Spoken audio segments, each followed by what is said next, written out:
pessoal! Hoje nós vamos falar sobre comunicação de más notícias. É uma das disciplinas do curso de Psicologia Médica da Faculdade de Ciências Médicas de Minas Gerais.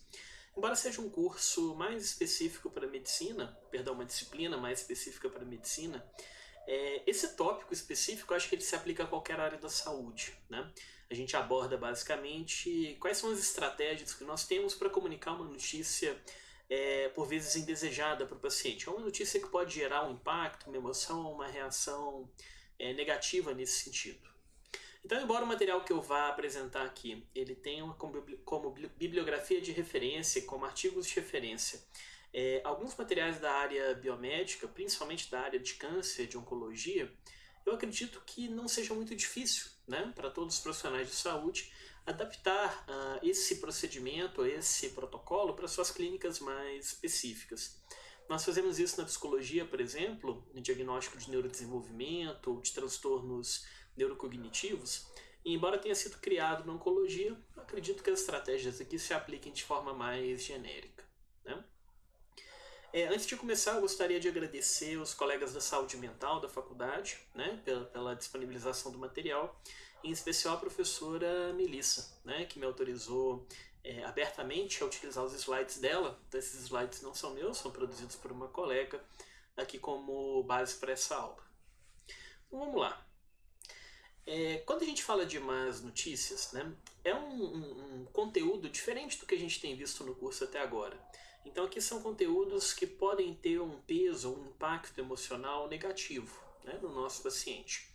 De forma geral, uma má notícia é uma notícia que ou vai afetar o bem-estar do sujeito, né, então vai afetar a sua saúde num sentido mais amplo, né, num sentido biopsicossocial, ou vai afetar o seu estilo de vida, ou vai afetar, ou vai exigir uma mudança de hábito, uma mudança de comportamento no dia a dia.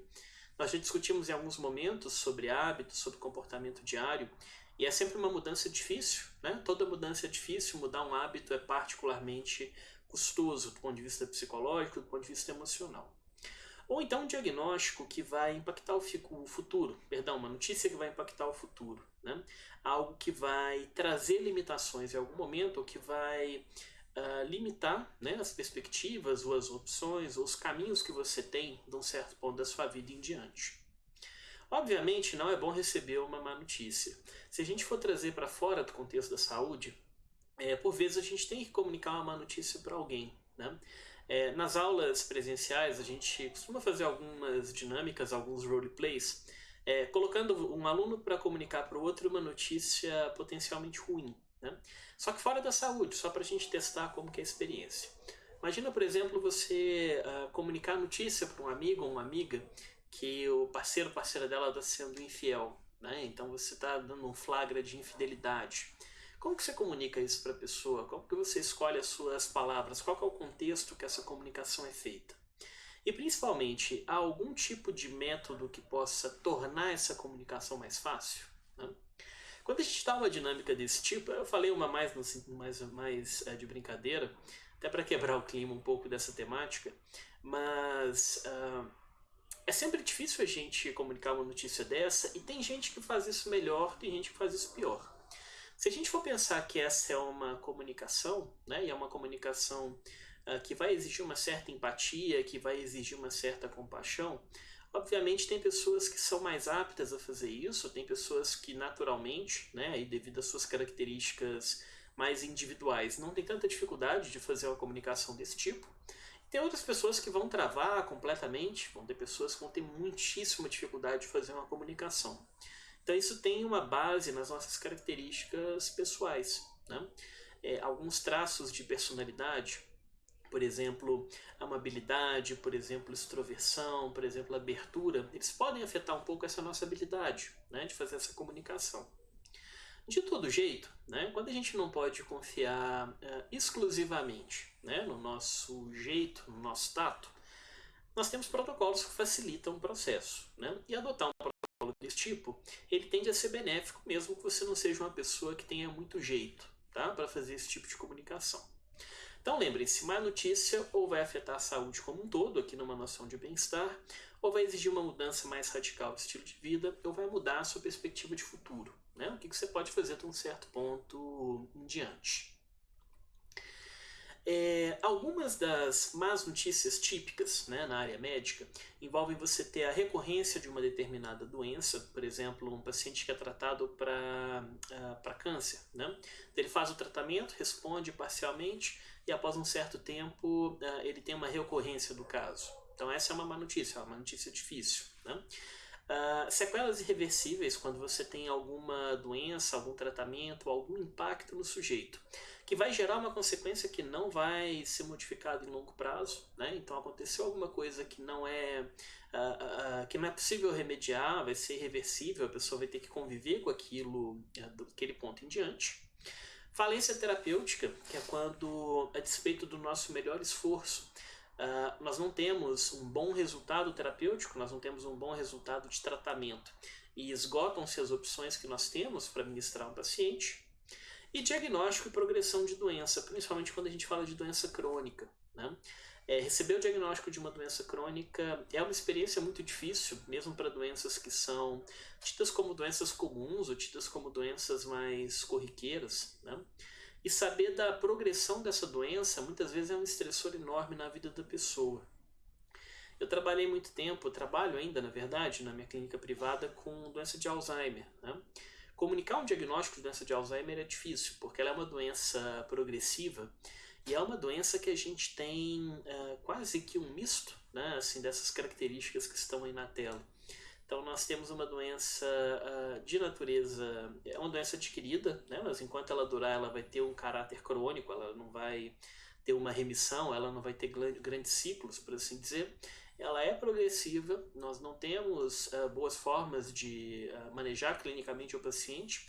Aqui nós temos, geralmente, o tratamento se encerra, o tratamento deixa de surtir um efeito por um mecanismo da doença em si, tá? Ou pelo menos pelo mecanismo biológico, na fase moderada. Né?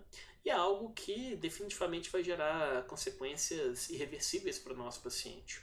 Comunicar isso, tanto para o paciente quanto para a família, sempre foi um desafio. Né? Nem todos os pacientes parecem preparados no primeiro momento para receber um diagnóstico desse tipo. Sobretudo aquele paciente que está mais cognitivamente preservado, paciente que tem um bom julgamento, que tem um bom insight. Né? Então, não é uma coisa fácil, talvez seja um dos grandes desafios na área da saúde e principalmente na área médica. Se a gente for pensar o tipo de doença, né, que os nossos colegas médicos atendem, são doenças que têm um potencial muito grande, né, para exigirem a comunicação de uma má notícia. Então, como que a gente pode comunicar uma coisa dessas para o nosso paciente? Então, como que isso pode ser feito de forma a minimizar tanto o impacto emocional que isso vai ter no paciente, quanto o impacto emocional que isso vai ter em você. Né? Quando a gente conversa com os graduandos, principalmente antes de entrar no ciclo clínico, essa tende a ser uma das maiores ansiedades, né, assim, da formação na área de saúde. E a ansiedade, nesse caso, a ansiedade da formação médica, ela é muito maior do que das outras. Né? Pelo menos no meu julgamento. Esse é um dado científico. Tá? Esse é um dado um relato de experiência. Basicamente, todo mundo fica com medo, né, na hora de comunicar uma notícia. E ao contrário de outras práticas médicas que nós treinamos ou estudamos um protocolo, né, e no momento que você segue esse protocolo, um protocolo cientificamente embasado, tudo fica mais fácil, a comunicação de más notícias nem sempre a gente tem essa disponibilidade. Então, por vezes, vai ser necessário que ou você improvise, entre aspas, essa comunicação, então você vai fazer com base no seu bom senso, com base no seu tato, com base nas suas habilidades sociais, tá? Ou mais recentemente você pode tentar usar um desses protocolos que a gente vai discutir aqui hoje. Na maioria das vezes as pessoas fazem de acordo com a própria intuição. Né? Não estou dizendo que isso necessariamente é ruim, tem pessoas que se comunicam muito bem nesse sentido, né? Eu tive um professor de faculdade que ele diagnosticava os transtornos de desenvolvimento, principalmente síndrome genética, e a gente brincava, né, assim, que as famílias entravam no consultório, os filhos tinham diagnóstico de autismo, de deficiência intelectual, né, de síndromes genéticas importantes, síndrome de Williams e coisas assim, e as famílias saíam felizes da consulta, né, o que era muito impactante pra gente, assim, a gente pensava, poxa, mas que notícia mais terrível, ou que notícia mais difícil, né? e a pessoa sai do consultório bem, né? A pessoa sai dali satisfeita, sai dali bem orientada. Então tem gente que faz isso muito bem, né? Não sei se o professor Vitor usa um desses protocolos, mas a comunicação dele é muito boa nesse sentido. Como nem todo mundo vai ter essa comunicação, vamos ver o que a literatura sugere para facilitar esse processo. Na hora da gente comunicar uma má notícia, nós temos aí um misto de técnicas comunicacionais. Vão ser técnicas tanto verbais quanto não verbais. Tá? A comunicação verbal é mais fácil da gente estudar, é mais fácil da gente planejar, organizar e coisa assim, porque ela é declarativa, né? Ela é explícita. No geral, você conscientemente, né, programa o que você quer falar, a forma como você quer falar, o momento que você quer falar. Não que você programe cada uma das palavras em si. Você consegue organizar bem o tom daquela comunicação, o ritmo daquela comunicação e fazer uma boa atualização disso, tá, durante a conversa. A comunicação não verbal ela é mais difícil, né? A comunicação não verbal ela tende a ser muito instintiva, né? Então nós gesticulamos, nós mudamos a posição, fazemos expressões faciais, né? Com um acesso consciente muito menor que as habilidades verbais. Então é uma coisa muito não declarativa, a gente não percebe que a gente está fazendo muito bem, né? Só que essas informações são importantes, né? A expressão facial, a posição do corpo, a gesticulação, o toque ou a proximidade com o paciente, isso afeta, né, a forma como a comunicação funciona. Então essa seria a parte um pouco mais difícil, talvez. Tá? As habilidades não verbais elas são mais complexas de serem trabalhadas. Então a gente precisa de um misto dessas duas coisas, né? Não só para comunicação de más notícias, isso vai servir para qualquer tipo de comunicação, né, com o seu paciente. Comunicar bem é importante, ter uma clareza na comunicação é fundamental, né, para a gente fazer uma boa prática, e uma comunicação de natureza mais empática, que gere conforto no paciente. E perceba que gerar conforto não necessariamente, né, envolve você minimizar, envolve você negligenciar, né, a notícia a ser comunicada. Mas é basicamente você ter o tato, né, e você ter a possibilidade de fazer isso da forma menos negativa possível, tá? Ou menos impactante possível. Então, quais habilidades são essas, ou pelo menos quais algumas das que a gente pode trabalhar? Vamos pegar para a gente pensar nessas características. Qual é a expectativa do paciente, tá? Então, o que o paciente deseja, né, em termos da comunicação em si? Basicamente, o paciente precisa de informações, né? Num contexto de saúde, nós temos uma relação clara, né, de conhecimento, de saber na maioria dos casos. Então você enquanto médico, você enquanto profissional, você detém o saber técnico, o saber científico, conhecimento sobre aquele caso, e o seu paciente precisa ser ensinado nesse sentido, né? Então você vai fazer uma comunicação que tem uma certa natureza pedagógica, você vai ensinar para o paciente o que acontece. Então esse conjunto de sinais, esse conjunto de sintomas, esse curso clínico, isso que está acontecendo, né, tem um nome, esse diagnóstico, tem um curso, esse prognóstico, tem um tratamento, as intervenções. Então o paciente precisa ter acesso às informações, tá? Isso tem que ser feito, obviamente, de uma forma adaptada, né, para o seu paciente. Então não pode ser nada muito rebuscado, não pode ser nada muito... não pode usar um jargão muito complexo ou coisa assim, tem que ser algo de acesso à pessoa que você está conversando, né? E além da informação em si, nós temos alguns valores, tá? Ou algumas tendências de natureza mais comportamental que o paciente valoriza, o que o paciente espera, né? Se a gente for organizar, como se fosse assim, o que o paciente mais deseja no momento, desses valores seria a honestidade, então que o médico seja claro, que o médico seja sincero com o paciente, tá?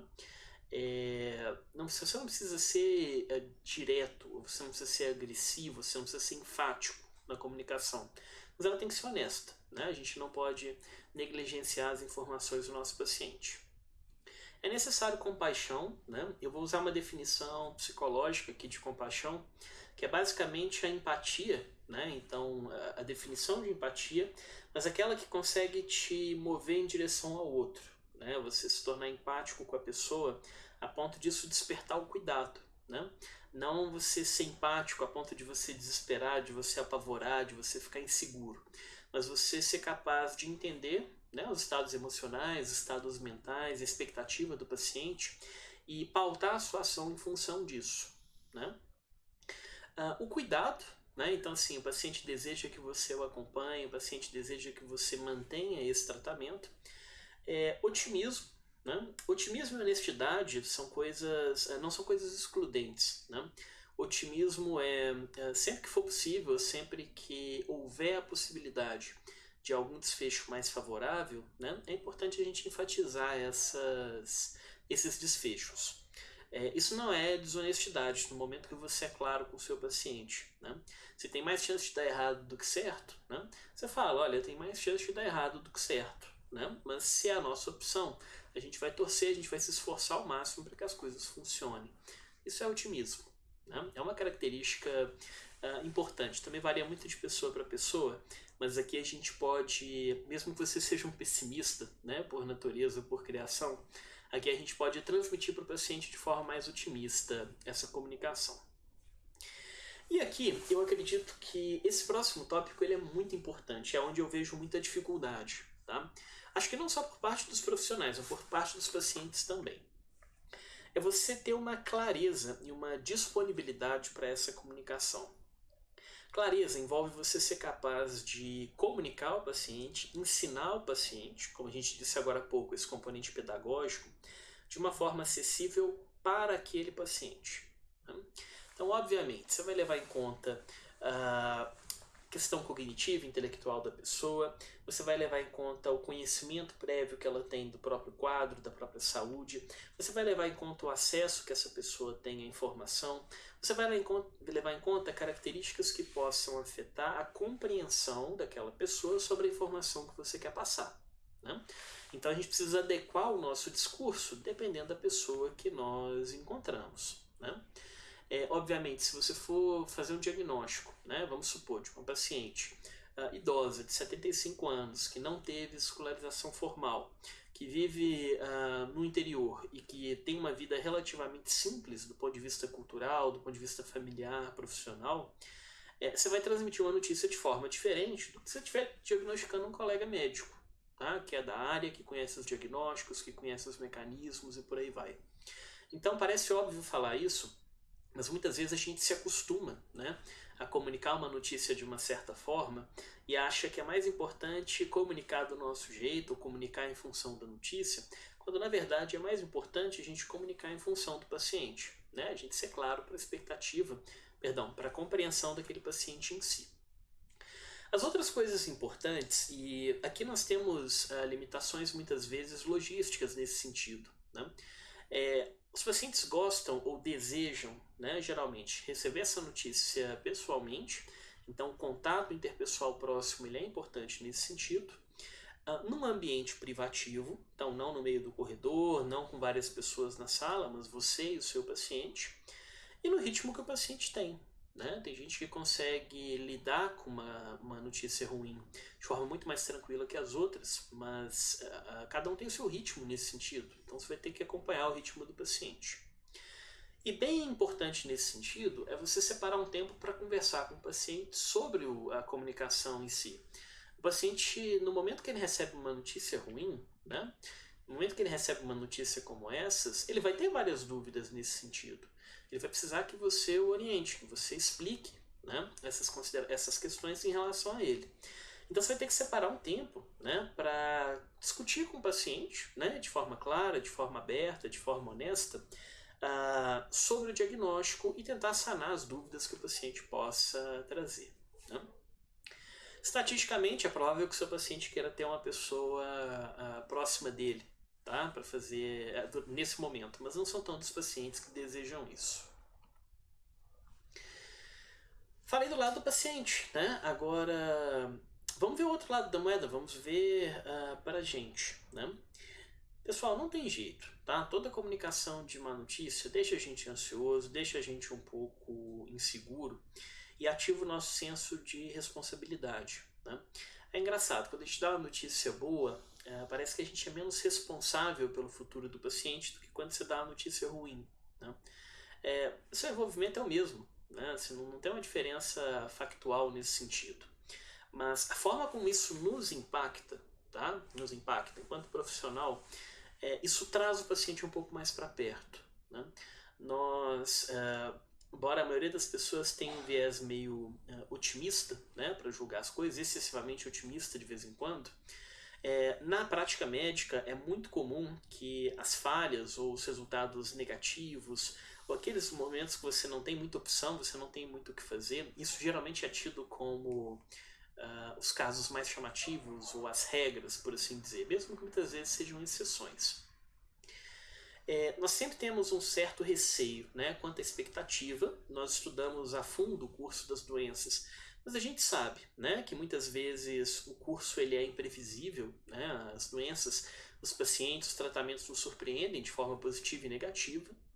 E muitas vezes a gente fica com medo de destruir a expectativa ou a esperança do paciente com um determinado tratamento, com a própria vida e por aí vai. A gente não quer ser aquela pessoa que vai arruinar, né, assim, o otimismo, o direcionamento do paciente, coisa assim. E faz sentido a gente ter esse tipo de dificuldade, né? A comunicação, ela depende de você, né? O tratamento do paciente não depende só de você, mas você é a pessoa que atua, você é a pessoa que opera, né? Transpondo o conhecimento científico, o conhecimento médico, né, para aquele paciente específico. Então, quando a coisa é muito ruim, quando a notícia não é agradável, a gente se responsabiliza, tá? O meu ponto é esse. Você fica ansioso, né, primeiro, pela sua limitação, né? Nem sempre a gente consegue acertar tudo, mas a gente quer acertar tudo, né? Na saúde a gente tem esse complexo meio messiânico, né? De que a gente dá conta de tudo, de que a gente vai resolver tudo, de que a gente cura todos os pacientes, de que a gente resolve qualquer problema, né? E ao mesmo tempo, as pesquisas indicam que há sempre uma certa insegurança, né, de como que o meu paciente vai reagir, né, e como que eu vou lidar com essa reação do paciente. Aqui muitas vezes a gente catastrofiza, né? Então muitas vezes você dá uma comunicação ruim, a sua expectativa é que o paciente faça um ato extremo, né? O paciente, por exemplo, tente suicídio, o paciente, por exemplo, entre num mecanismo de defesa e passe a negar o diagnóstico, ele passe a ignorar o diagnóstico. Você fica com medo do paciente muitas vezes ser agressivo, ser desrespeitoso com você, tá? E há sempre uma vergonha se você se equivocou, se você cometeu algum erro no primeiro momento. A gente geralmente tende a ser mais otimista, né? Eu falei agora há pouco, nós seres humanos somos, por definição, naturalmente mais otimistas do que pessimistas, mas por vezes a gente exagera na dose. Às vezes a gente cria uma expectativa que acaba não sendo cumprida, né? A gente acaba chegando num desfecho indesejado. Então há um constrangimento, né, e um sentimento de culpa nesse sentido. Então percebam que é difícil para os dois lados. Receber a notícia é difícil, comunicar a notícia é tão difícil quanto. Tá? Em alguns casos, talvez até mais. Como que a gente pode tentar reduzir, tá, todo o estresse envolvido nisso? Nós temos dois protocolos, tá, para fazer isso. O mais famoso, acredito eu, e particularmente o que eu gosto mais de usar, o que eu acho mais prático, tá, da gente trazer para a prática clínica, ele se chama protocolo SPIKES, tá? É um protocolo de 6 etapas, né, específicas para você transmitir uma informação negativa para o paciente.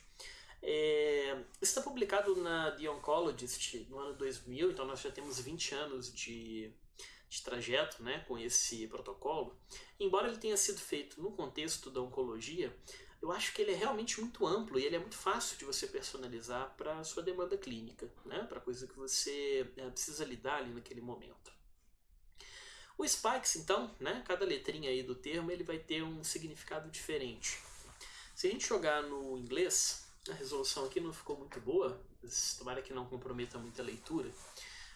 O SPIKES seria a preparação, né, o setting up, a sua percepção sobre o seu paciente, então a leitura que você faz sobre o seu paciente, a abertura para o diálogo, ou o convite para o diálogo, né, o invitation, a transmissão das informações, né, ou a comunicação da má notícia propriamente dita, knowledge, a expressão das emoções, tanto por parte do paciente quanto por parte sua, né, muitas vezes isso é necessário, aí as emotions, E por fim, e um dos passos mais importantes, vocês têm que ter sempre em mente, né, é a organização do paciente. Né? Você definir as estratégias, o passo a passo daquele momento em diante, e você fazer um resumo, você fazer uma síntese, né, de qual notícia que é aquela. Então, esse é o Strategy and Summary. Qual que é a ideia aqui?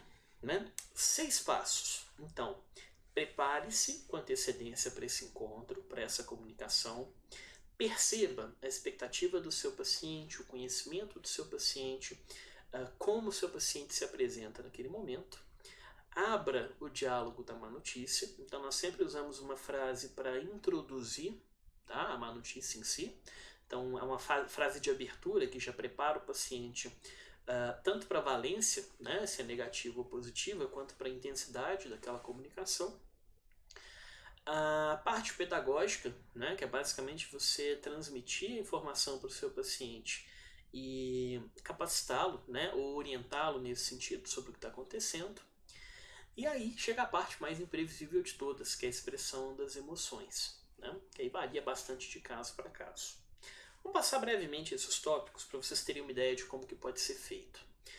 Eu recomendo a leitura desse artigo, tá? Um artigo da Revista Brasileira de Educação Médica, que faz uma análise do protocolo SPIKES, tá? Em português, e bem detalhado, bem abrangente, de fácil leitura. Né? Então fica uma bibliografia sugerida para vocês. Bom, a primeira coisa que a gente precisa, né? Você não comunica má notícia de susto. Tá? Primeiro, você que comunica. Então, se o paciente é seu, se você acompanhou aquele paciente, se foi você que lidou com o paciente no dia a dia, se foi você que tratou esse paciente, se foi você que... se o paciente é seu, tá? É isso que eu quero dizer. Se você é o responsável por aquele caso, é você que tem que fazer essa comunicação. Né? É extremamente desagradável para o paciente quando ele é bem assessorado, ele é acompanhado, ele tem toda uma relação, ele tem toda uma transferência, uma contratransferência, toda uma transferência com o profissional, e na hora H, na hora de comunicar a notícia, talvez assim, um dos momentos mais importantes do tratamento, do diagnóstico e por aí vai, você se esquiva, né? Você passa a responsabilidade para outra pessoa. Historicamente, nós tínhamos, se eu não me engano, até a década de 80, alguns profissionais de comunicação de má notícia. Era uma atribuição, muitas vezes, do psicólogo hospitalar. Né?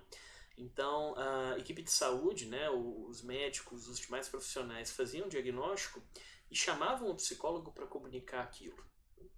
E era um fracasso. Né? Então você tem o seu paciente, o paciente confia em você, o paciente segue o tratamento, ele segue a rotina que você propôs, aí vem um sujeito que caiu de paraquedas ali naquele momento. Pode ser o psicólogo mais bem capacitado do mundo, tá? Mas ele não tem aquele vínculo, ele não tem aquela história, né, que você tem com o seu paciente. Então é você que tem que fazer a comunicação. Tá? Então a gente não faz isso do nada. No momento que você vai ter que comunicar essa notícia, se prepara para ela. Quem que é o meu paciente? Qual que é a história do meu paciente? Como que foi o progresso daquela doença? Como que foi o progresso daquele desfecho, né, que eu estou acompanhando, que eu estou seguindo e que eu vou comunicar? Né? Qual que é a expectativa do meu paciente? Né? Então, antes de comunicar a má notícia, você vai parar, pega seu prontuário, pega suas anotações, relembra, né, as suas consultas, as sessões que você fez com o seu paciente, ok? E pensa mais ou menos assim, ok, qual é a história desse paciente, qual é a história desse cara, qual é a expectativa que ele veio ou que ele tem desde o primeiro dia, né? Lembra que os pacientes, no geral, eles não são... o paciente não é leigo de tudo, né? O paciente não é, entre aspas, ignorante. O paciente busca sobre o próprio quadro, ele investiga o próprio quadro e ele cria expectativas e suposições sobre aquilo que está acontecendo, né? É importante que durante as consultas, antes da má notícia, você aborde isso com o paciente. Né? Então, o que o paciente sabe da própria doença, como o paciente julga os próprios sintomas, qual que é a expectativa dele quanto a prognóstico, quanto a progressão e por aí vai. Então, prepara, né? Então relembra direitinho o seu paciente, né? Tenha em mente, né, as informações mais importantes que você precisa transmitir e as particularidades daquele paciente, características que podem permitir que você particularize, né, esse contexto de comunicação para aquele paciente específico. Muito bem, a gente está falando aqui do S e do P, tá? O S é essa preparação toda, ok? E o P é a preparação que antecede imediatamente a comunicação da notícia. Então, você vai fazer uma leitura de como que o seu paciente está até o momento, e no momento que ele chegar para receber a comunicação, no momento que ele entrar no seu consultório ou local equivalente, né, aí você tem que fazer uma leitura do paciente naquele momento. Né? Você tem que julgar qual que é o estado emocional desse paciente. Né? A expectativa dele mudou, né, de lá para cá, no momento que eu o convidei para vir aqui, para discutir os resultados e coisas assim. Qual que é a expectativa que provavelmente eu gerei nessa pessoa? Né? Então, será que ela já tem em mente que isso pode ser uma notícia ruim? A maioria dos pacientes tem. Tá? É raro você pegar um paciente absolutamente de surpresa nesse sentido. Mas aqui a gente está dizendo de uma leitura mais em tempo real, né? No momento que você for fazer a comunicação de fato. Eu acabei comentando aqui em linhas gerais, mas escolham bem o local da comunicação. Tá? De novo, questões logísticas nem sempre vão fazer com que isso seja ideal. Tá? Mas pensa bem, se você trabalha em consultório, ok. Né? Se o consultório é seu, se você trabalha sozinho, se você não tem outras pessoas presentes, você tem uma privacidade para fazer isso. Né? Então você vai ter ali um ambiente protegido. Né? Protegido no sentido de privacidade, de emoções do paciente. Então vai estar seguro. Agora, se você trabalha no hospital, se você trabalha no posto de saúde, se você trabalha em emergência, no hospital de campo e coisa assim, nem sempre a gente vai ter esse espaço, né, assim tão privado, tão privativo, perdão, ou tão isolado para a gente conversar com calma com o paciente. De todo jeito, a gente tem que tentar arrumar um lugar que garanta, né, o maior sigilo e a maior privacidade para o seu paciente. Você trabalha num ambulatório, por exemplo, né, e que tem vários profissionais, um entra e sai danado nas salas e coisa assim, se é o dia dessa comunicação de má notícia, conversa com seus colegas, fala, olha, da hora tal até a hora tal, vou receber um paciente, vou comunicar uma notícia difícil, tá? Vou pedir para vocês não entrarem na sala, coloca um bilhetinho na porta, né, assim, um não perturbe, ok? Quando você faz essa comunicação, né? Se há uma troca de salas grande, tenta reservar a sala ou tenta garantir o mínimo de privacidade e de conforto para o paciente receber essa notícia. Obviamente, se você está numa enfermaria mais difícil, num hospital sem estrutura é mais complicado, né? Mas sempre tenta fazer da forma mais sigilosa, da forma mais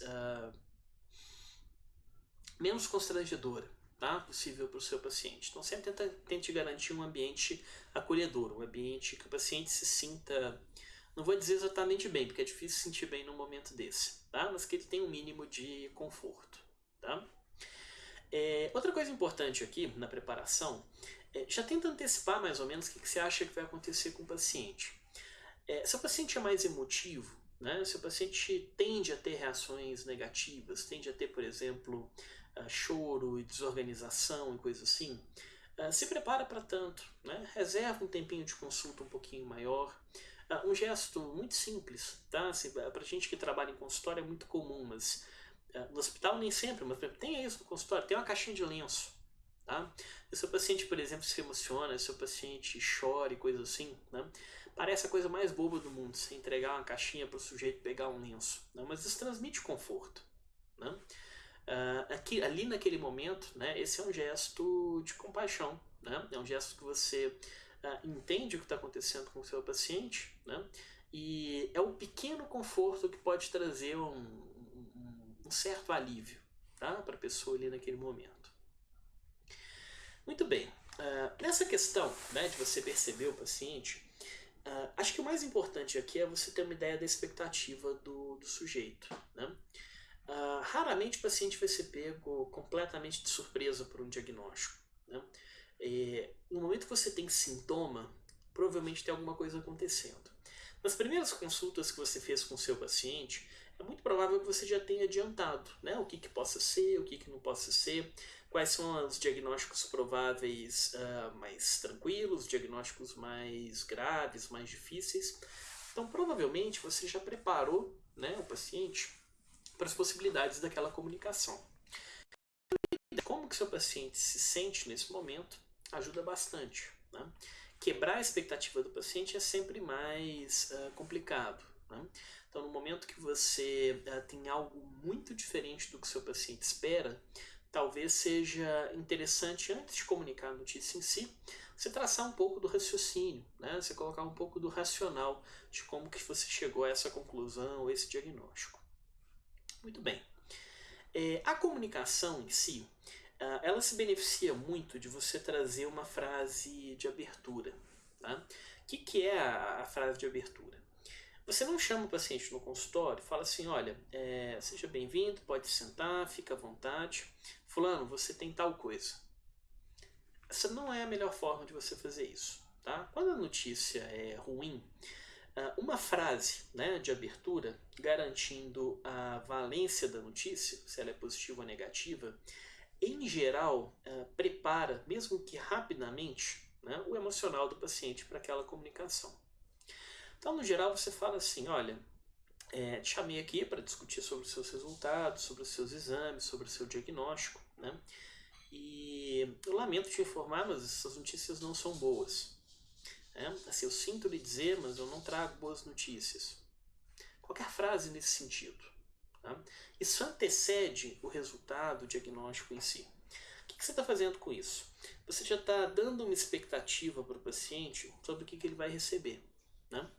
A gente estuda, né, lá na psicologia, lá na psiquiatria, que uma das coisas que mais deixa a gente com medo, que mais deixa a gente ansioso, né, é você ter uma coisa muito imprevisível, né, é você ter coisas muito súbitas que estão fora do seu controle. Nossa mente faz isso muito rápido, né? Nossa mente é muito ágil, né, para processar emoções. No momento que você dá à tona, né, da valência dessa comunicação, você já prepara o organismo e a mente do paciente para o que ele vai ouvir. Não estou dizendo, né, que ele não vai reagir de forma negativa, provavelmente ele vai, né, senão a gente não chamaria de má notícia. Mas essa frase de abertura diminui o desconforto do paciente, né, durante o diagnóstico e diminui também o seu desconforto. Tá? Isso é interessante porque é uma coisa de duas vias. É difícil você estudar isso de forma muito sistemática. Né? Os estudos de relato que a gente tem é que a frase de abertura tranquiliza um pouco o médico, tá? Na hora dele fazer a comunicação, e tranquiliza o paciente na hora dele receber a notícia ruim. Então você coloca essa frase de abertura e você personaliza para o que fizer sentido, né, ali naquele momento. E a comunicação em si, então, transmitir a notícia em si, tá? Isso tem que ser muito claro, ok? Isso tem que ser muito direto. Quando eu digo que é direto, eu não estou dizendo que precisa ser grosseiro, que precisa ser deselegante, tá? Meu ponto é, você não precisa ser bruto com o seu paciente, tá? Você precisa ser direto no sentido de clareza. Você fala, olha, eu não faço a frase de abertura, né? Então, olha, te chamei aqui para a gente conversar hoje sobre os resultados dos seus exames, sobre o seu diagnóstico. E, infelizmente, as notícias não são boas, né? Infelizmente, você tem uma doença crônica que se chama X, diabetes, tá? Você não enrola, você não fica dando muita volta. Eu sei que não é o tema assim pra gente brincar, mas vocês já ouviram aquela anedota do português, do gato que subiu no telhado? Né? Então a história é, né, o gato subiu no telhado, caiu e morreu. Aí o sujeito, português assim, por um histórico brasileiro, certamente se fosse outra cultura seria uma outra pessoa qualquer. Mas o sujeito não consegue dar notícia, né? Aí cada semana ele manda uma carta pro sujeito, pro dono do gato, falando o que aconteceu, né? Falando, olha, né, o bichinho está subindo na escada, o bichinho está em cima do telhado. Fica aquela coisa muito cortada, fica aquela coisa muito enrolada, fica aquela coisa muito que não vai direto ao ponto. Tá? Quanto menos direto você é nesse sentido, mais ansiedade você gera. Né? Se você dá uma volta muito longa antes de fazer a comunicação, você vai gerando uma apreensão progressiva no seu paciente. Não é isso que a gente quer. Né? A gente quer uma comunicação clara, a gente quer uma comunicação direta, mas uma comunicação que tenha compaixão, né? Que você entenda, né, o estado emocional do seu paciente, se atente ao que está acontecendo com ele naquele momento, né? E transmita as informações da forma mais empática possível, né? Aqui é importante vocês também personalizarem essa comunicação de acordo com o que o paciente, o que o paciente sente, o que o paciente acredita, o que o paciente espera, tá? Se o seu paciente, por exemplo, já estuda o próprio quadro, as próprias hipóteses, já é um sujeito que tem um mínimo de conhecimento da saúde, né? Talvez você queira dar um nome do diagnóstico, né? Assim, bem específico, né? Se o paciente não tem uma clareza na área da saúde, se ele não tem boas fontes de informação, de capacitação, você pode fazer uma coisa mais genérica, né? Mas é importante que a comunicação seja clara, porque quando a gente usa jargão, quando a gente se torna excessivamente técnico, né, isso confunde o paciente. Isso torna a notícia, entre aspas, menos impactante do que ela deveria ser. Mas aí de uma forma negativa, né? Negativa no sentido que você está confundindo o seu paciente. Você não pode confundir o paciente. Você tem que organizar a mente do seu paciente nesse momento. Então você não fala para o sujeito assim: você tem um meningioma. É difícil, né? Poucas pessoas vão entender o que é um meningioma, tá? Você tem uma degeneração lobar frontotemporal, variante semântica. É difícil, tá? É uma coisa excessivamente específica. No primeiro caso, você vai falar para o paciente: olha, você tem um tumor, tá? Esse tumor está localizado no seu cérebro, né? Numa região entre o cérebro e o crânio, né? E o osso. Ok, essa é a comunicação. A maioria das pessoas vai entender isso, tá? No caso da degeneração lobar frontotemporal, olha, você tem uma doença, né, assim, progressiva que afeta o seu cérebro, tá certo? Já deu o que está acontecendo. Depois, seja específico, você pode detalhar com o paciente se for o caso, ok? Mas use uma comunicação no primeiro momento que seja acessível ao que o sujeito vai conseguir entender, tá? Então evita jargão, evite muito termo técnico assim nesse primeiro momento e atualize o paciente ou transmita informações mais específicas na medida que você achar que aquilo é de interesse do paciente e que aquilo pode ser benéfico para o seu paciente, tá? Se vai influenciar o prognóstico, se vai facilitar com que o paciente estude e compreenda melhor o próprio caso, ok, tá? Mas não precisa entupir o paciente de jargão nesse momento. Você vai ter tempo, provavelmente, para direcionar isso um pouco mais para frente.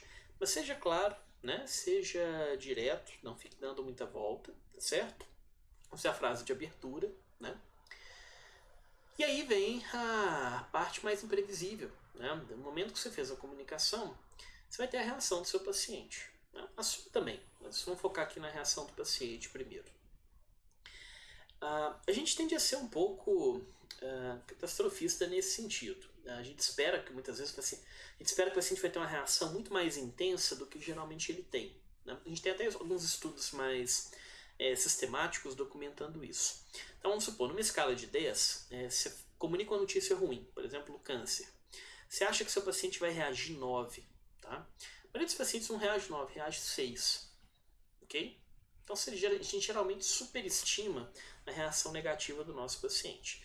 Não estou dizendo que ela não pode acontecer, pode, tá? Mas o meu ponto é que na maioria das vezes tende a ser um pouco mais tranquilo do que a gente imagina, né? Nós temos uma fantasia meio negativa assim, nesse sentido, tá? E esse é o momento, né, logo que o paciente recebeu o comunicado, que é importante a gente abrir, né, por uma expressão emocional. Tem paciente que chora, tem paciente que se frustra, tem paciente que fica ansioso, tem paciente que fica irritado, tá? Tem paciente que praticamente não tem reação, tá? O paciente te olha num tom de neutralidade muitas vezes estranho, muitas vezes atípico, né? Essa reação emocional ela varia muito de pessoa para pessoa, tá? Cada pessoa reage do seu jeito. Fazendo um paralelo aqui com outro contexto de emoções negativas, é mais ou menos o que a gente tem, por exemplo, quando estou na elaboração do luto, né? Muitas vezes, quando você perde uma pessoa querida, né? E você está num ambiente, por exemplo, como o velório, né? O velório é uma tradição importante na nossa cultura, né? Assim, e quando você vai no velório, cada pessoa reage de um jeito. Você vai ter pessoas que ficam extremamente emotivas. Você vai ter pessoas que ficam muito mais neutras. Você vai ter pessoas que lidam com aquilo de forma mais positiva ou mais negativa. Essa variação é humana, tá? Essa variação acontece de pessoa para pessoa. É claro que se a notícia for ruim, o paciente provavelmente não vai sair feliz ou não vai ficar feliz com aquela notícia. Tá?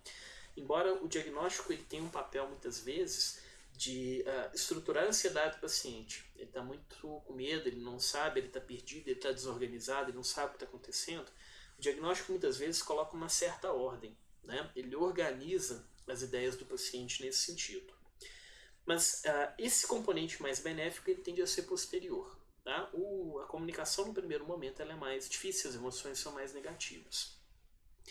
De todo jeito, dê espaço para o paciente se manifestar. Tá? A gente fica... Uma vez eu conversei com um grupo de alunos que alunos de medicina, estavam indo para o ciclo, para a parte clínica do curso. Né? E o medo deles era o seguinte: mas e se o paciente ficar lá 1 hora chorando na minha frente, se ele não parar de chorar nunca? Isso não vai acontecer. Tá? Não é assim que geralmente funciona. O que a gente tem de mais sistemático nesse sentido, por incrível que pareça, tá? Mas o que a gente tem de mais bem documentado sugere que essa reação negativa, esse momento emocional mais intenso, raramente ele passa dos 3 minutos de consulta. Radicalmente diferente da expectativa da maioria das pessoas. Tá? Mas a primeira reação emocional, essa mais intensa, essa mais imprevisível, ela tende a ser curta. Né? Faz sentido, as emoções elas são feitas, né, ou elas evoluíram para serem experienciadas em picos, né, em episódios agudos. E aqui nesse caso, geralmente elas passam mais rápido. Então esse choque inicial ele tende a não durar muito ali naquele contexto. É claro que você vai ter pacientes que lidam com isso melhor ou pior. Pode ter o paciente que vai ficar 1 hora muito desestruturado, muito estabilizado. Mas aqui o importante é você dar tempo ao paciente, né? Desde que o seu paciente se organize. Né?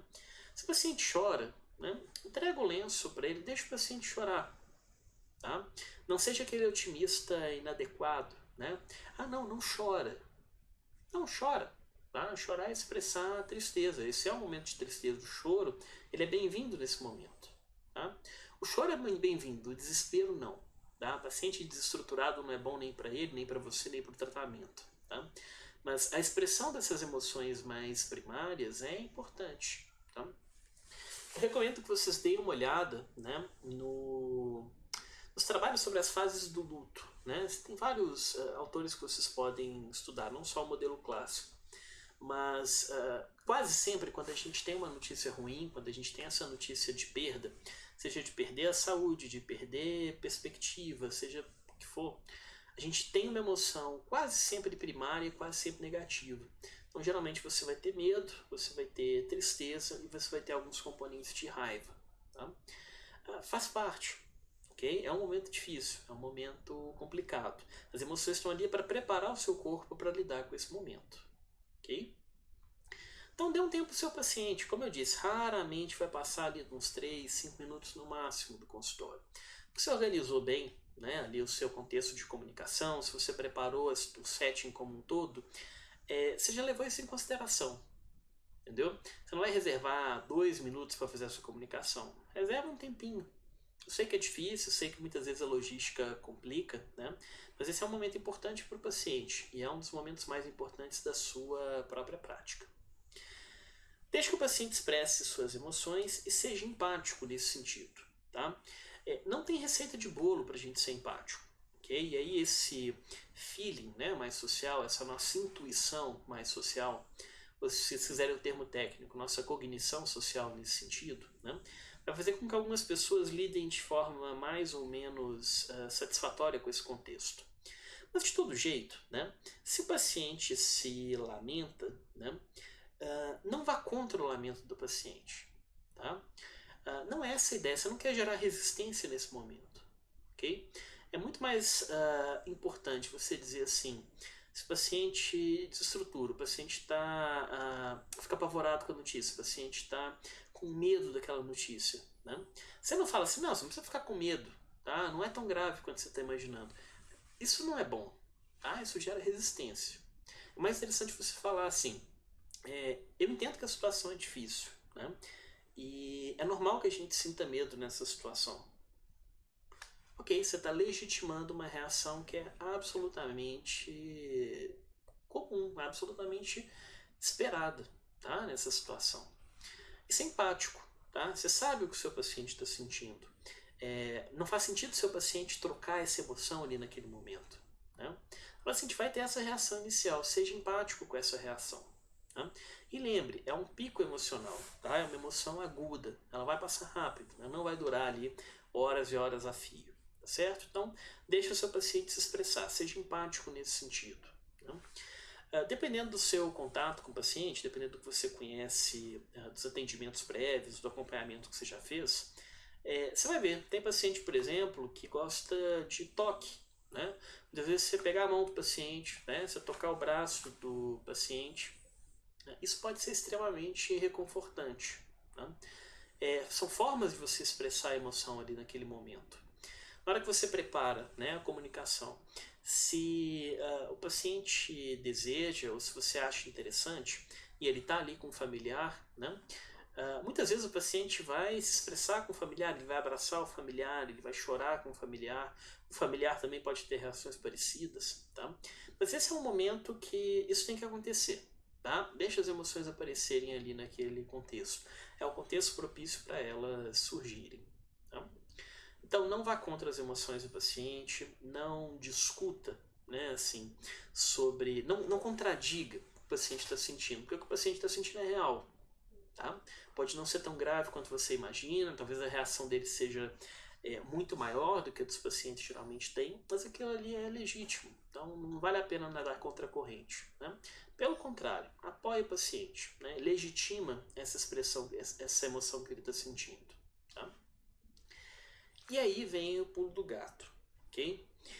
Infelizmente, não é incomum, depois desse momento mais emocional, você fala com o seu paciente, então é isso, né, assim, lamento, né, assim, sinto muito, e não pode despachar o paciente, tá? O paciente que recebeu a notícia, uma má notícia, ele tem que sair do seu consultório estruturado. Estruturado é a palavra-chave. O que é estruturado? Você tem que ter certeza que o seu paciente entendeu a comunicação, né? Que ele está ciente daquilo que aconteceu, e aí você abrir, né, uma conversa séria, uma conversa. Eu vou falar abrir uma conversa aberta, né? Bananeia aqui com a linguagem, tá? Mas ter uma conversa franca, uma conversa aberta com o seu paciente, deixe ele perguntar sobre o caso, traga as informações que o seu paciente solicita, ofereça material para o seu paciente compreender melhor o que está acontecendo. Na área infantil, que eu costumo trabalhar na faculdade, no ambulatório, muitas vezes a gente entrega uns materiais de psicoeducação, por exemplo, cartilhas, sugere alguns sites, sugere coisas que a família, o paciente possa se informar, possa se orientar e coisas assim. E é importante que isso venha da gente, tá? A gente vive num momento que a qualidade das informações disponíveis ela é geralmente baixa. Né? Você tem muita informação ruim, né? Muita informação que pouco ajuda os nossos pacientes. Então, no momento que você passa uma informação de qualidade para o paciente, você passa essa orientação, você está fazendo aí um favor a todos. Tá? Então, aqui é importante que você tenha certeza que o seu paciente entendeu, tá, o que está acontecendo. É importante que você, entre aspas, teste isso. Tá? Fale do diagnóstico do seu paciente, peça para o paciente te explicar, né, assim, o que ele entendeu, peça para ele fazer um resumo, né, daquilo ali. Faça você, né, essa síntese da consulta, passe para o seu paciente. E aí vem uma coisa bem importante. Tá? Como eu disse, o paciente não pode sair dali desorganizado. O paciente tem que sair do seu consultório ciente do próximo passo. Tá? O próximo passo pode ser desde volte na semana que vem, para a gente discutir com mais calma, traga um familiar para a gente conversar junto, busque o médico tal para fazer o seu tratamento. Tá? Independente do que for, né, essa organização de estratégias, então essa perspectiva futura, né, então para onde vamos desse ponto em diante, isso tem que estar nítido para o seu paciente. Não é o momento para você colocar o paciente para tomar uma decisão difícil ou para ter que fazer um julgamento muito racional das coisas. Né? Vamos supor, se você está diagnosticando alguma coisa, você tem 3 opções de tratamento, o paciente precisa optar por uma delas. Não é o momento para fazer isso. tá? O paciente acabou de ter notícia ruim, acabou de ter um momento emocional intenso, tá? Deixa que ele lide com isso um pouco, ok? Fala com ele, olha, nós temos várias opções, ou nós temos mais de uma opção de tratamento, tá? Você pode passar até as opções para ele, mas não peça para ele decidir, tá? Deixa o paciente fazer as coisas no tempo dele. Deixa ele ir para casa, deixa ele conversar com a família, deixa ele se organizar, né, sobre os próximos passos. Mas tenha certeza que o paciente vai sair do consultório sabendo onde ele tem que ir, né? Por experiência própria, imagino que você que está assistindo, talvez você já tenha passado, provavelmente você já passou por alguma coisa. É muito ruim quando a gente sai do consultório médico ou de qualquer outro profissional confuso, né? A gente tem que saber, a gente tem que sair, perdão, sabendo as coisas que aconteceram, né? Sabendo qual que é o meu diagnóstico, quais são minhas opções de tratamento, para onde que eu tenho que ir desse ponto em diante, né? Isso o paciente tem que sair do consultório sabendo, tá? Você não precisa entrar em detalhes, não precisa pedir uma escolha naquele momento, né? Mas o paciente tem que ter a noção do próximo passo. Nem que o próximo passo seja me liga amanhã pela manhã para a gente conversar sobre algumas orientações. Esse pode ser um próximo passo, tá? Mas é importante que o paciente saia do consultório tendo isso em mente.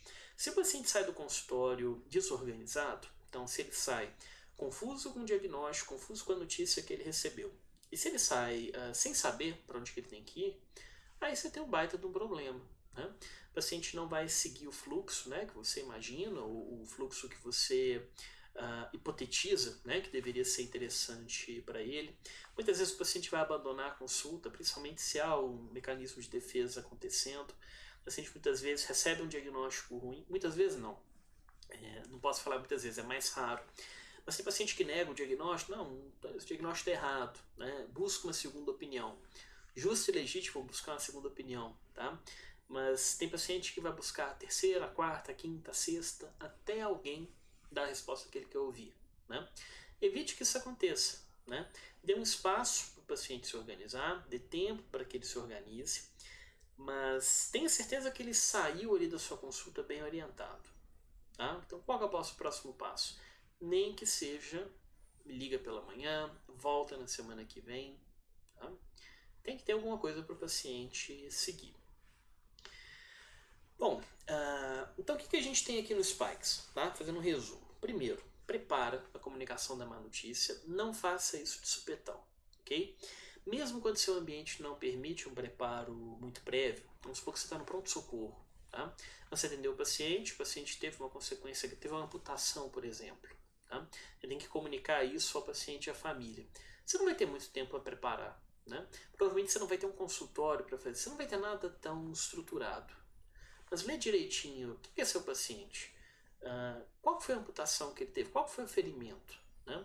O que foi feito até aquele momento, quais são as opções que essa família tem daquele ponto em diante. E se preparar, se você se atualizar o melhor possível do contexto, né, para personalizar a sua comunicação. Analise a expectativa do paciente, veja o que o paciente ou melhor, avalie o que o paciente já sabe, né? Avalie a expectativa do paciente quanto ao diagnóstico, quanto à má notícia, né? Use a frase de abertura, então sempre dê o teor da comunicação antes de dar a comunicação em si, né? Invitation. Transmita a informação de forma clara, de forma objetiva, né? Sem muito jargão, sem muita enrolação, sem muito termo técnico. Tá? Transmita numa linguagem que você tenha certeza que seu paciente vai entender. Abra um espaço para as emoções aparecerem e é esperado que elas apareçam, tá certo? Então não nade contra a corrente, tá? Não fique tentando restringir as emoções do seu paciente, né? Dê ali alguns minutos para o sujeito, se for chorar, deixa que ele chore alguns minutos, ofereça uma caixa de lenço, ofereça apoio, tá? Mas não tente quebrar esse momento emocional do paciente. Não é benéfico, tá? Você agir de forma muito oposta àquilo que o paciente está sentindo, tá? Se a coisa demora muito, se você precisa, o paciente tem um momento emocional mais difícil de ser contornado, mais longo, né? Dá um tempinho, depois você retoma as rédeas, tá? Depois dá ali os 4, 5 minutos, tá? Consola o paciente, comunica a notícia e fala, olha, eu sei que é uma notícia difícil, eu sei que é um momento difícil, mas eu vou precisar que a gente discuta algumas outras coisas ainda hoje. Tá tudo bem. Tá? Em nenhum momento você está indo contra o paciente, em nenhum momento você está batendo de frente com aquelas emoções. Você está reconhecendo a emoção, validando a emoção, né? Dizendo que você a reconhece e convidando o paciente para um próximo passo. Tá? Que aí, no caso, o resumo e as estratégias. Tá? Você tenha certeza que o paciente vai sair do seu consultório sabendo onde que ele tem que ir, qual que é o próximo passo, o que, que ele tem que fazer, certo? Porque senão você gera uma série de complicações, tá? Torna a situação ainda mais difícil. Bom, esse é o Spikes, tá? É o protocolo que eu mais gosto, sendo muito sincero. Daí eu ter abordado ele durante a maior parte aqui da nossa aula. Acho ele simples, acho ele intuitivo, acho que os passos se organizam de uma forma muito tranquila, de uma forma muito lógica, tá?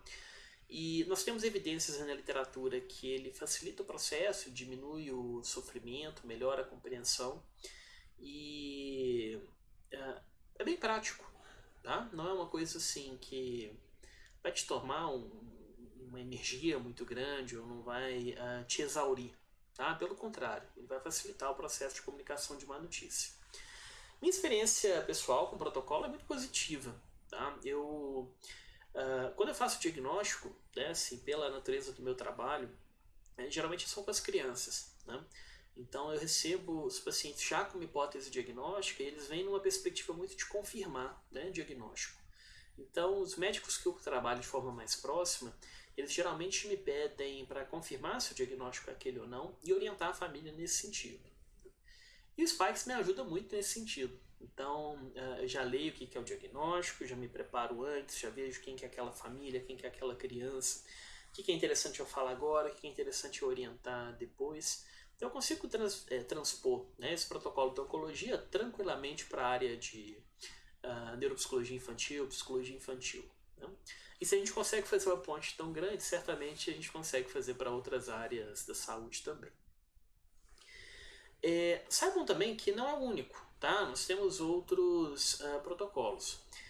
Um outro famoso, tá? Esse publicado em 2001, é o que usa ABCDE, tá? É o Breaking Bad News. É um artigo muito interessante. E o ABCDE é mais ou menos a mesma coisa, tá? Preparação, ok? Crie uma relação com o seu paciente, leia o seu paciente, tá? Se comunique bem, se comunique de forma clara, se comunique de forma direta, tá? Mas não agressiva. Lide com as reações do seu paciente, com as reações da família, né? Encoraje e valide as emoções do paciente. Legitime as emoções do paciente, não vá de forma negativa a elas, né? Praticamente sobreposto ao Spikes. Okay? Aqui ele quebra um pouco essa parte da comunicação e das emoções, né? No D e no E, mas eu sinto falta aqui do resumo e próximos passos, okay? Por isso que eu acabo falando um pouco mais do Spike. Mas os dois são ótimas ferramentas, tá? Para vocês fazerem isso. Isso aqui eu vou pular porque a gente já falou, tá? Relativamente bem para cá. Outras dicas básicas para a gente ter, tá? Não fala de tudo de uma vez, tá certo? Não faça o monólogo, né? Não faça um monólogo de 5, 10 minutos direto com o seu paciente. Vá quebrando essas informações em partes menores, facilita a compreensão, né? Se comunique de forma simples, se comunica de forma direta, não usa jargão técnico, não usa eufemismo, tá? Eufemismo é péssimo nesse sentido, seja realista, tá? É possível ser realista sem ser agressivo, sem ser violento, tá? Na comunicação. Tenha certeza que o paciente está te acompanhando, né? Então tenha certeza que o paciente está recebendo e está internalizando aquelas informações que você está passando, né? Pause quando necessário, um pouquinho de silêncio, né? Alguns instantes de silêncio são interessantes, tá? Na hora que o paciente tem as suas emoções, por exemplo, o silêncio ele é bem-vindo, né? Durante um certo tempo. Tente transmitir, né, uma linguagem mais empática, né, através da comunicação não verbal. Essas são algumas coisas mais práticas que vocês podem fazer, tá? Uma coisa que eu acho muito importante é você tentar entender aquela má notícia para o seu paciente. Então, não a notícia como doença, não o seu paciente como um mero paciente. Mas qual é o impacto que aquela notícia vai ter na vida daquele paciente? À medida que você constrói a relação médico-paciente, você vai saber algumas particularidades daquela pessoa, né? E a partir daí você consegue estimar o impacto da notícia para o dia a dia daquela pessoa. Imagina, por exemplo, numa família, vou dar um caso, experiência pessoal, diagnóstico de autismo na infância. Tá? Esse é um diagnóstico que impacta bastante. Tá? O impacto disso para o paciente com autismo não é tão grande. O impacto disso para a família, né? Autismo infantil, tá? Deixe ser claro. O impacto disso para a família é grande. Né? Isso vai impactar a família de forma muito significativa. Eles vão ter que se preparar provavelmente para outros profissionais, vão ter que se preparar para um dispêndio financeiro maior nesse sentido, para provavelmente um tipo de educação diferente. Então isso vai ter um impacto na vida daquelas pessoas. É importante que a gente esteja ciente do impacto que isso vai causar. Até porque na hora de passar as orientações, na hora de fazer o aconselhamento, quanto mais personalizado, quanto mais isso envolver dos aspectos reais, específicos da vida daquele paciente, mais bem sucedido, né, vai ser o seu trabalho.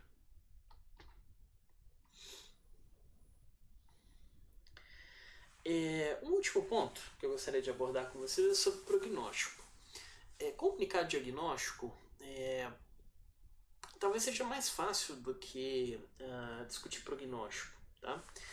O prognóstico ele carrega sempre um grau de incerteza, né? Embora se a gente conhece bem a doença, se for uma das doenças que a medicina já trabalha de forma mais rotineira, a gente consegue prever com alguma acurácia, né, o que vai acontecer com o paciente. Você tem uma variação individual, tá, de caso para caso, mas você tem um caminho geral, tá, que as coisas vão correr. Doença de Alzheimer, por exemplo. Não há dúvida que a doença de Alzheimer é progressiva. Não há dúvida que no momento que você tem doença de Alzheimer, você vai morrer com ela. Tá? Mesma coisa de síndrome genética e de outras doenças dessa natureza. Então, assim, você vai ter esse prognóstico. Tá? Agora, cada paciente com Alzheimer progride de uma forma diferente. Você vai ter grandes fases? Vai. Né? Uma fase mais leve, mais moderada, mais grave. Quanto tempo o paciente vai passar em cada fase? Isso varia enormemente. Né? O que ele vai precisar em cada uma das fases? Isso varia enormemente. Então você tem uma certa expectativa, mas ela não é de todo precisa. Tá? É importante aqui com o prognóstico você conversar abertamente com o paciente sobre, primeiro, né, o que ele se preocupa, o que ele espera, o que ele acredita, né, qual é a expectativa do paciente sobre aquilo, né, na vida dele, como que isso vai impactar o futuro. E aqui a gente precisa ter uma perspectiva mais realista, tá? Uma perspectiva mais pé no chão. A gente não pode fazer informações excessivamente fechadas. Tá? O que eu quero dizer com isso? Sabe aquelas coisas de filme? Não, você tem 3 meses de vida. Não é assim que funciona. Tá? Na prática a gente sabe que não são 3 meses de vida. Tá? Você tem um intervalo. Desses 3 meses, tem gente que vai morrer com 2, tem gente que vai morrer com 4. Então não fala dos 3 meses. Né? Você fala coisas mais gerais. Tá? Fala que você tem alguns meses. É uma coisa mais genérica, uma coisa mais inclusiva. Tá? De todo jeito, sempre que o paciente tem que se organizar, sempre que o paciente tem que tomar decisões que dependam do tempo, né, é importante você calcar essa decisão nesse período. Doença de Alzheimer, por exemplo, quando a gente vai falar do diagnóstico e do prognóstico, se o paciente está cognitivamente ok, se ele ainda está com um bom julgamento, você fala, olha, a doença é progressiva, tá? A doença vai afetar a sua mente. É importante que você faça preparos nesse sentido. Né? Talvez você precise tomar algumas decisões agora que vão ser difíceis de você tomar no futuro. Né? Você não está dizendo assim, olha, você tem que decidir isso agora porque daqui a 6 meses você vai estar comprometido cognitivamente. Não é isso. Você está dizendo, olha, você tem que se planejar por agora porque há consequências em longo prazo, há consequências no futuro. Né? Que você vai ter que lidar com isso de alguma forma. Também tende assim, tende a não. A gente precisa ser sincero, a gente precisa ser honesto, tá, com o paciente. Mas você não precisa ser excessivamente detalhado, você não precisa ser excessivamente catastrófico, tá? Então, assim, não transmita informações que não vão ser benéficas, que não vão ter outro resultado, que não deixar o paciente ansioso, deixar o paciente preocupado, deixar o paciente desestruturado e coisas assim. Então, transmita uma noção realista, uma noção honesta do prognóstico, sempre enfatizando, né, as coisas que podem ser feitas para tornar esse prognóstico mais favorável, né?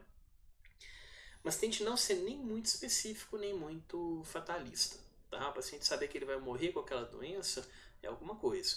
Você dizer para o paciente que ele vai ter uma morte horrível, agonizante, nos aparelhos, sem contato com a família, isso não é o que o seu paciente precisa saber naquele momento. Isso talvez seja uma coisa para você discutir com o seu paciente depois, tá? Mas não nesse primeiro momento de prognóstico.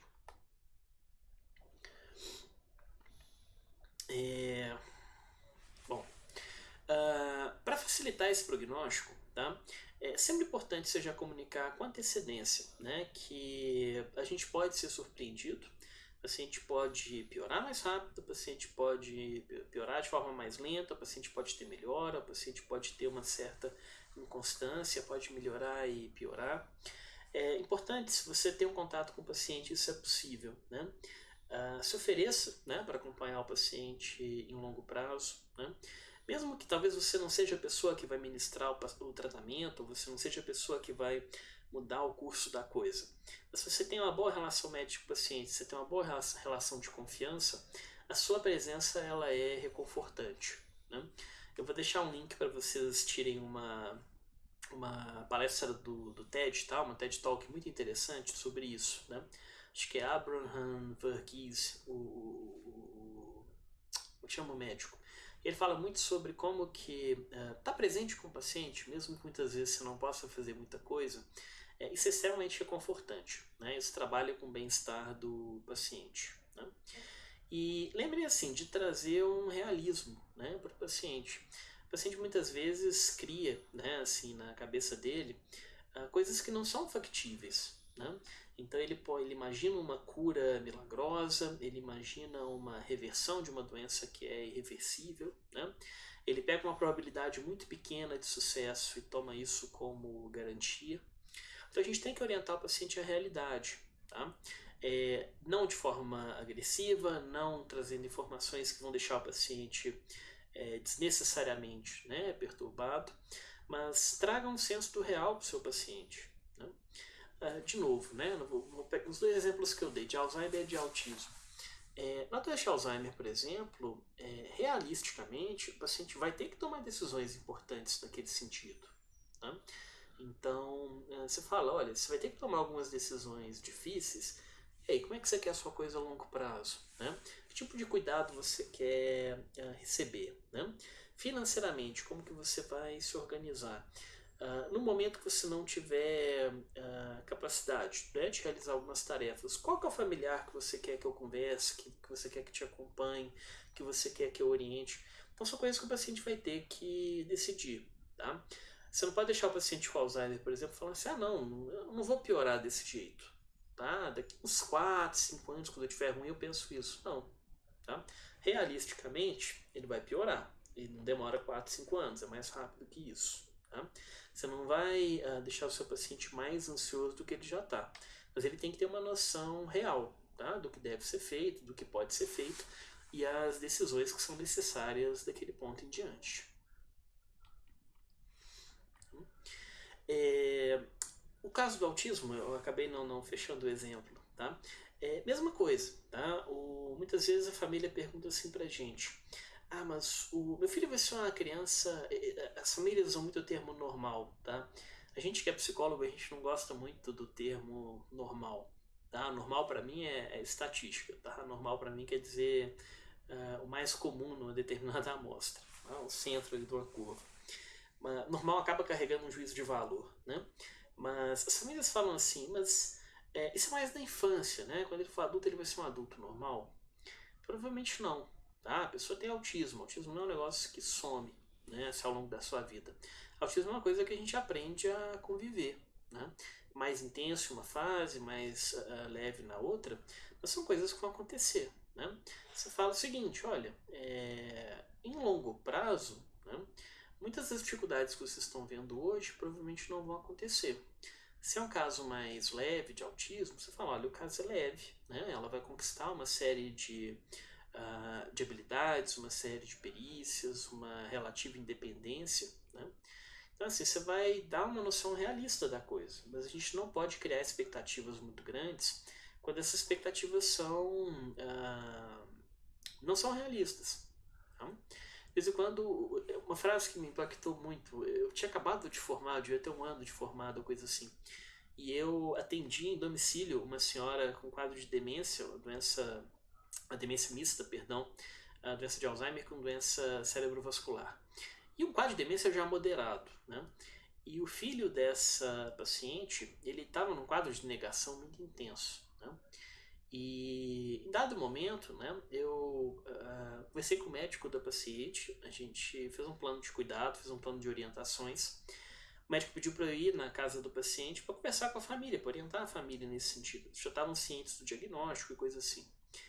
E o filho da paciente virou para mim e falou assim, doutora, eu só quero a minha mãe de volta, tá? Do jeito que ela era. Isso não vai acontecer. Tá? A paciente tem um quadro misto, né? Demência vascular com demência por doença de Alzheimer. Isso não é reversível. Tá? A paciente não vai voltar em termos cognitivos, comportamentais, para aquela imagem que o filho tinha. Okay?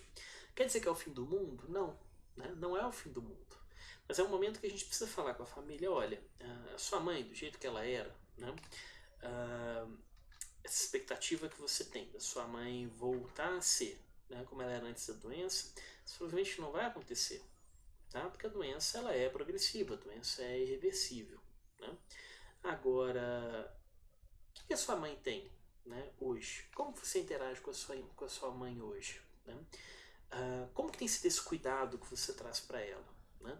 Ela fica feliz com o cuidado. Você traz para o presente, tá? Você traz para o agora, você traz para as coisas de boa, né? As coisas boas, né, que estão sendo feitas, que podem ser feitas e coisas assim. É realista, tá? Você fala, ela não vai voltar, tá? Vocês vão ter que achar uma forma de lidar com essa situação, né? Mas você tenta já facilitar ou já orientar o paciente, né?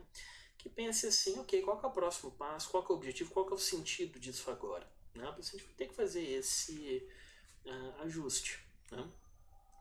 É difícil, não estou dizendo que é fácil. Esse é um caso mesmo que a negação do paciente era extrema, né? A ponto de recusar tratamento para a mãe e virou uma pendenga danada o negócio, tá?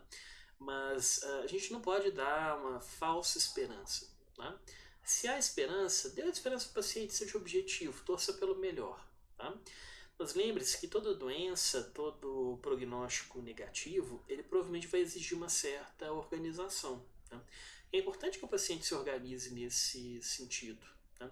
Então, ser realista, né, nesse contexto é fundamental, né? Porque decisões importantes vão ter que ser tomadas daquele ponto em diante. Né? Um último exemplo para concluir isso, né? Eu vou ser muito sincero, assim, eu não costumo ter muita dificuldade, tá, para comunicar fazer a comunicação de más notícias. Eu raramente fico excessivamente ansioso, muito travado, muito apreensivo, tá?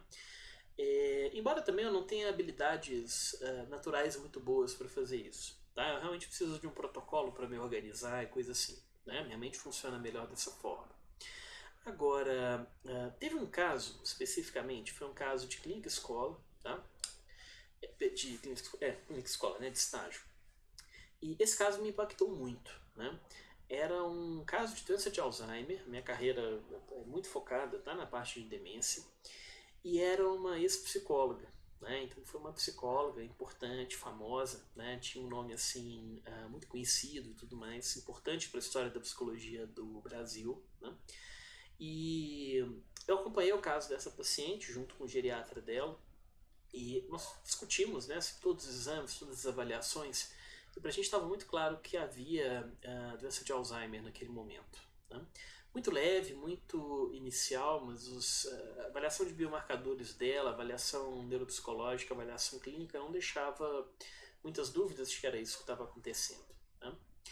E nessa discussão, né, eu tinha uma relação muito mais próxima da paciente que o médico. Né? Talvez por uma questão profissional, eu ter visto ela assim, vezes sucessivas num período relativamente pequeno. Né?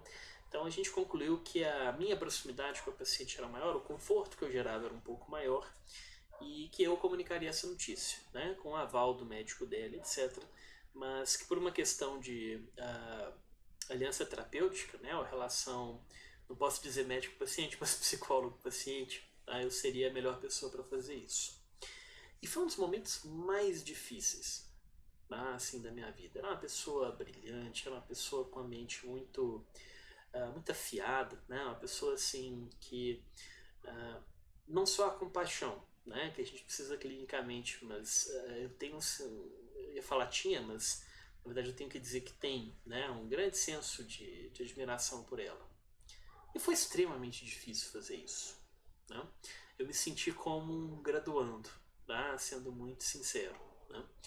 Ela foi avaliada num contexto de estágio, né, assim, de estágio curricular, né, por mim e por um assistente.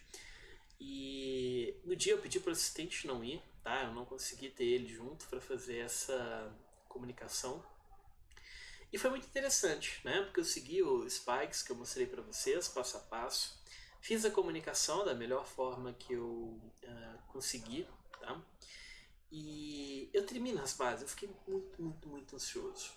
Né? Algo que não costuma acontecer comigo nesse contexto, mas me afetou muito pesadamente. Né? Mas depois da comunicação, a serenidade da paciente foi muito grande. Né? Como é aquela coisa, a paciente já tinha uma expectativa, ela já sabia mais ou menos o que ia acontecer. Né? Então teve a reação emocional? Teve o choro por parte dela? Teve. E aconteceu, assim, uma reação emocional da minha parte também, né? A gente fica muito sensibilizado nesse momento, né? Então, comunicação difícil, contexto difícil, né? Paciente que a própria relação, transferência contra transferência, ela é difícil, né? Mas aí vem o tal do protocolo, né? Quando a gente consegue seguir mais ou menos o protocolo, por mais que a gente esteja impactado, você sabe mais ou menos o próximo passo, né? Tá? Expressar emoções, né? Da paciente expressando as emoções dela, eu fazendo o possível para que as minhas não contaminem de forma negativa, né, aquele contexto, né? Mas na minha mente estava claro, né? Resumo e organizar a estratégia. Tenho que resumir esse caso, tenho que ver se as coisas estão claras, temos que organizar os próximos passos. O protocolo muitas vezes ele permite que a gente lide melhor, né, com essa insegurança toda do contexto. Né? Foi a minha experiência mais difícil, tá, de comunicação de más notícias. E olha que eu já era psicólogo, mestre, doutor e pós-doutor. Tá? Então, assim, já estava bem capacitado, né? Mas me foi mais difícil do que os primeiros casos que eu fiz ainda na minha graduação. Tá? Então, assim, para concluir aqui essa aula, né? Essa é uma coisa difícil, tá? Comunicar más notícias não é uma tarefa fácil. Acho que nenhuma comunicação em saúde é fácil, né? Mas essa talvez seja uma das mais delicadas. Mas tenham em mente o seguinte, há protocolos na literatura e há protocolos de conduta, né, terapêutica, conduta médica, perdão, que facilitam esse processo. Tá? Eles não desmerecem o processo, eles não desrespeitam o processo, tá? Eles não tornam a coisa mecânica, não tornam a coisa burocrática, uma coisa desumanizada. Tá? Mas pelo contrário, eles ajudam você enquanto profissional a tomar decisões coerentes ali naquele contexto. Né? E são protocolos que sabidamente diminuem, né, a ansiedade, o medo e as reações emocionais negativas do seu paciente. Tá? Eu vou deixar linkado para vocês, tá, aqui na descrição, um artigo em português sobre o protocolo Spikes, um vídeo muito interessante sobre relação médico-paciente, inclusive nesse contexto. E estou aberto para perguntas, dúvidas, esclarecimentos no canal de comunicação que vocês preferirem. Tá certo? Pessoal, muito obrigado pela presença de vocês e bons estudos. Até a próxima.